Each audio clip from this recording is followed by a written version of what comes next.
லூக்காவின் புத்தகம் 23ஆம் அதிகாரம் 43வது வசனம். இயேசு அவனை நோக்கி, இன்றைக்கு நீ என்னோடு கூட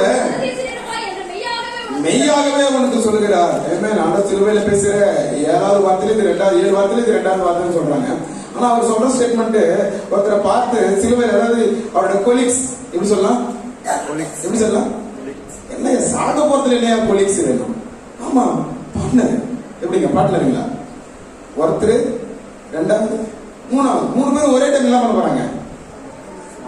ஆனா அவங்க பட்டு இறந்துட்டாங்க. ஆனா இவர் பட்டுக்குன்னு நின்று விளையாடுறாரு. ஏன்னா தெய்வம் அவ்வளவு அன்பான தெய்வம். எந்த ஒரு விஷயத்திலையும் என்ன சொல்றது, இப்படி இருந்திருக்க கூடாதோ, இப்படி இருக்க கூடாது இமேஜின் கிடையாது. பொறுமையா நம்மளுக்காக எல்லாம் செய்து முடிக்கிறார். ஏன்னா என் பிள்ளை, என் மகன் சொல்லி அப்ப சொல்றாரு ஒரு ஸ்டேட்மெண்ட். ஒருத்தனை பார்த்து, ஒரு கல்லனை பார்த்து, 2 கல்லனை ஒரு கல்லனை பார்த்து சொல்றாரு, இன்றைக்கு என்னோட கூட நீ பரதேசில். இந்த ஸ்டேட்மெண்ட் எப்போ அவர் சொல்லியிருப்பாங்க, அது கொஞ்சம் பின்னாடி போவோம். 41ல இருந்து வாசிக்கலாம். 40 வாசம் சிஸ்டர்.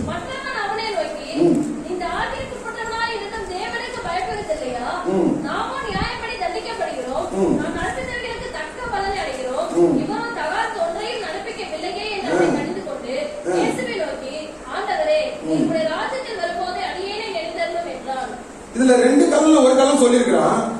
நீங்களும் என்ன சொல்றீங்க, இன்னொருத்தவர் என்ன போல ஒரு கல்லன் தான், நீங்க என்ன போல ஒரு குற்றவாளி தான்.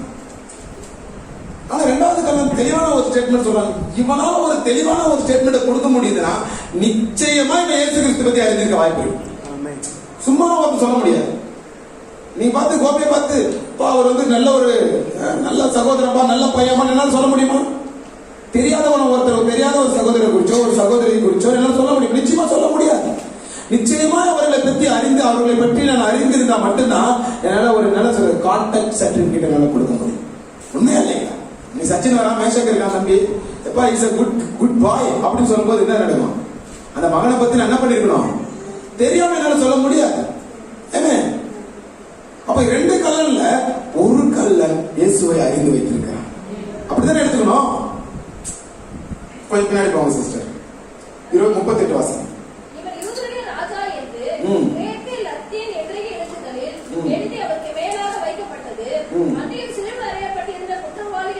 ஒருவன் உன்னையும்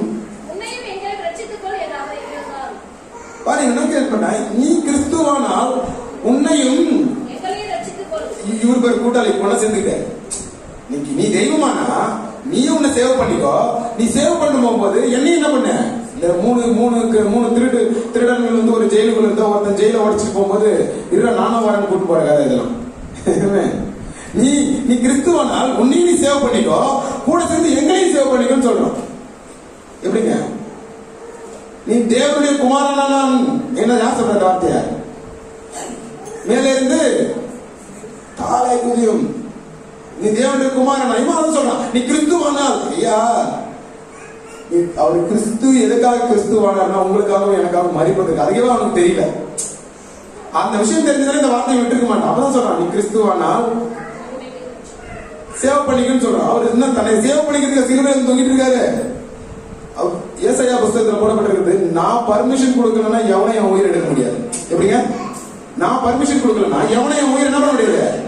அப்ப அவர் ஒப்பு கொடுத்து அவங்க கிட்ட வந்திருக்காரு. அவர் எதுக்கு சேவ் பண்ணிக்கணும்? அப்பதான் 2வது காலம் சொல்றான்.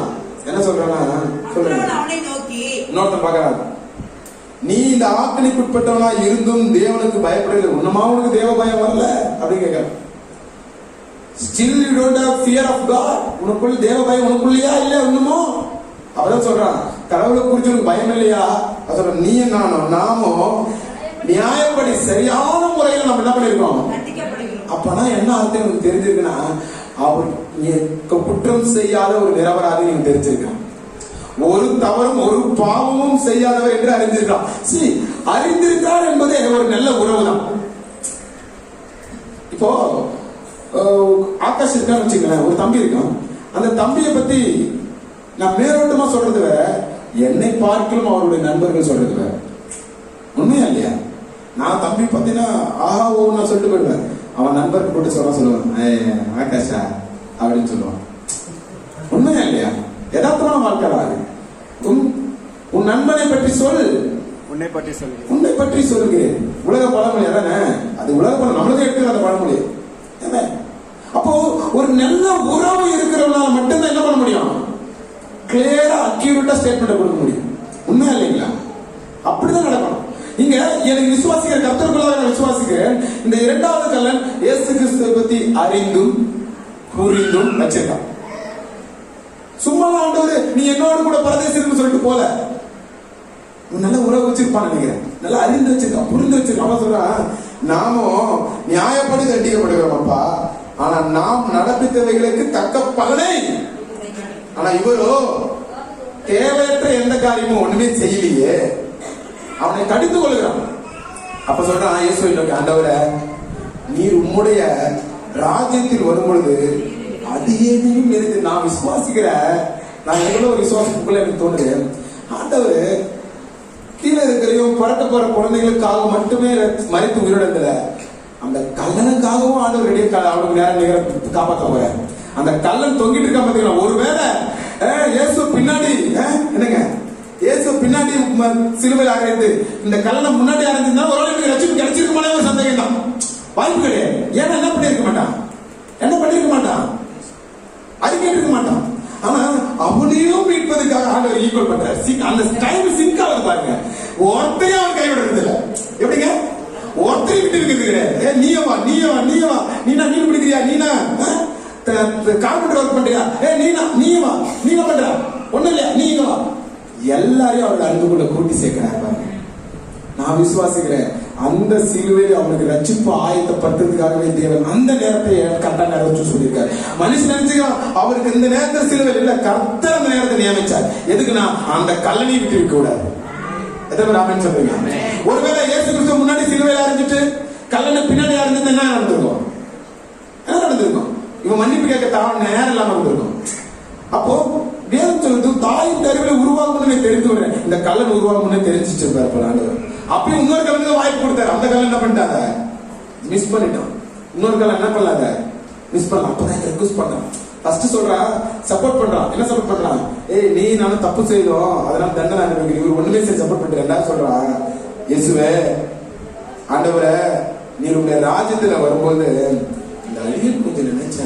அப்பதான் சொல்றாரு, அவருடைய அன்பு விளங்குது பாருங்க. சும்மா சொல்லிட்டு போல, அவ்வளவு பாசமான ஒரு நேசம் சொல்லுது பாருங்க. ஒரு அன்பில் உருவான ஒரு தெய்வம் சொல்றாரு பாருங்க.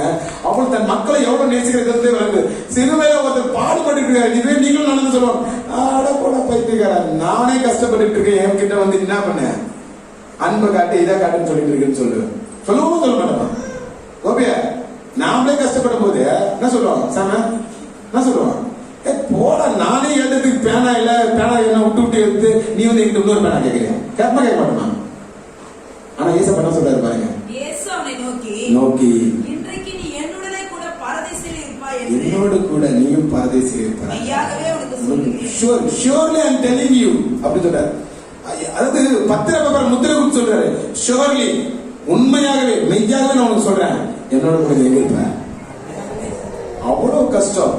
அவர் சிலுவையில ஏத்தும் போது பூவுனால ஏத்தல, அவரை எப்படி ஏத்துனாங்க, பிக்கப்பட்டு ஏத்துனாங்க. கொஞ்சம் இமேஜின் பண்ணி பாருங்க, ஒரு கையில ஒரு கீரல வந்தாலே அந்த மரத்துல படுக்க வச்சா என்ன ஆகும், ஐயோ கீறிடுச்சேன்னு சொல்றோம். ஒரு மரத்திலயோ ஒரு துணியில படுக்கும் போது அவர் சரீரம் பிக்கப்பட்டு சிலுவையில தொங்கிட்டு இருக்காரு. கயிறு கட்டி தொங்க விடல, எதனா கட்டி தொங்க விட்டுருக்காங்க, ஆணி அடிச்சு ஆணில தொங்கிட்டு இருக்காரு. அந்த ஆணில தொங்கிட்டு கான்வர்சேஷன் போயிட்டு இருக்கு. என்ன கான்வர்சேஷன், 5 ஸ்டார் ஹோட்டல்ல டீ குடிச்சு கான்வர்சேஷன் பண்றாங்க. இங்க உட்காந்து பொறுமையா கான்வர்சேஷன் போயிட்டு, அப்பவும் பொறுமையான பதில். வேதம் சொல்லுது, அவர் அன்பாகவே இருக்க. அன்பாகவே எங்க இருக்கிறாருன்னா, அவர் 3 வருஷம் ஊழியம் செய்யும் போது மட்டும் அன்பா இல்ல, 33 வருஷம் இந்த உலகத்துல வாழும் போது மட்டும் அன்பா இல்ல, சிலுவையில தொங்கும் போது அவர் அன்பா தான் இருக்காரு. ஹல்லேலூயா. சிலுவையில தொங்கும் போது அவர் அன்பா தான் இருக்காரு, பாடுகளை அவர் படுத்தும் போது அன்பா தான் இருக்காரு. அந்த அன்பான தேவன் தான் நீங்களும் நான் ஆராதிக்கிறேன். இந்த உலகத்துல தெய்வங்கள் என்று சொல்றாங்க, ஆனா நீங்களும் நானும் ஆராதிக்கிற தெய்வம் அன்பான தெய்வம். ஹல்லேலூயா. அவ்வளவு பாடல்கள் மத்தியில நீ என்னோடு கூட எங்க இருப்ப, பரதேசியில் இருப்ப. ஆமென். God bless you. கர்த்தர் உங்களை ஆசீர்வதிப்பாரா. ஆமென். ஹல்லேலூயா. ஆமென்.